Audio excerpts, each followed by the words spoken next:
আসসালামু আলাইকুম আপনাদের সবাইকে।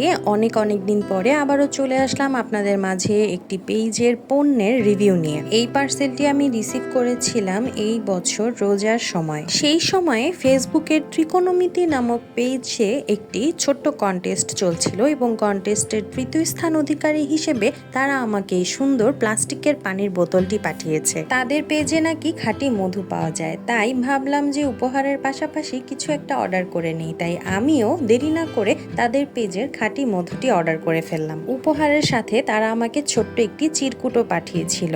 আজকাল খাঁটি মধু পাওয়া অনেকটাই দুষ্কর, তাই আমি স্টোর থেকে মধু কিনেছিলাম। সেই মধুর জারেই আমি এই মধুটি সংরক্ষণ করে রাখলাম। ছোট্ট একটা হেলথ টিপস দেই। প্রত্যেকদিন সকালবেলা ঘুম থেকে উঠে কুসুম গরম পানিতে 1 চামচ মধু খাওয়ার অভ্যাস করবেন। তাছাড়াও প্রতিদিন সকালে 1 চামচ মধুর সাথে কালিজিরা মিশিয়েও খেতে পারেন।